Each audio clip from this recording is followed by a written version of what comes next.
ഘട്ടത്തിലാണ് കോൺഗ്രസ് തന്നെ ഉണർന്നതെന്നാണ് ആക്ഷേപം. എത്ര കാലമായി BJP രംഗത്ത് വന്നിട്ട്?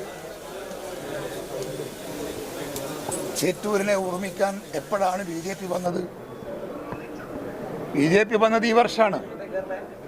ഞങ്ങളിതിനു മുമ്പ് വന്നിട്ടുണ്ട്. എല്ലാ DCCയിലും എല്ലാ വർഷവും നമ്മൾ അദ്ദേഹത്തെ ഓർമ്മിക്കാറുണ്ട്.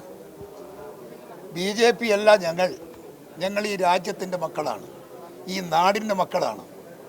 ഞാൻ ചോദിക്കട്ടെ, ഇന്ത്യ രാജ്യത്ത് പാവപ്പെട്ടവൻ്റെ ജീവൻ രക്ഷിക്കാൻ സാധിക്കാത്ത ഒരു നാണം കെട്ട ഗവൺമെൻറ്റാണ് ഇന്ത്യ ഭരിക്കുന്നത്. എന്താ പഹൽഗാമിലുണ്ടായത്? എന്താ പ്രതികരിച്ചത്? എന്ത് ചെയ്തു? അതിനെതിരായി പാകിസ്ഥാനോട് എന്തു പറഞ്ഞു? പാകിസ്ഥാൻ എങ്ങനെ കൈകാര്യം ചെയ്യുന്നു?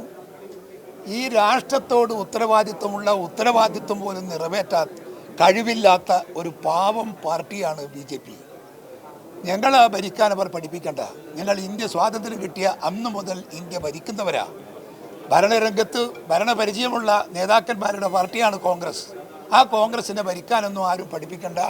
ഇന്ത്യ രാജ്യത്തിൻ്റെ ചരിത്രവും രാഷ്ട്രീയ ചരിത്രവും ഒക്കെ നന്നായി പഠിച്ചാണ് കോൺഗ്രസ് പ്രവർത്തകൻ ഓരോരാളും നേതൃസ്ഥാനത്തേക്ക് കടന്നു വന്നിട്ടുള്ളത് എന്ന് BJP-കാരൻ ഓർമ്മിക്കണം.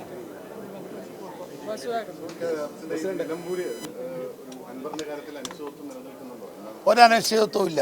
അത് പ്രതിപക്ഷ നേതാവ് വളരെ ക്ലിയറായി ഇന്നലെ നിങ്ങളുടെയൊക്കെ പറഞ്ഞല്ലോ. പിന്നെ നിങ്ങൾക്ക് എന്താ സംശയം? നിങ്ങൾക്ക് വല്ല സംശയമുണ്ടോ? അൻവറിന് ഒരു സംശയക്കുറവുമില്ല.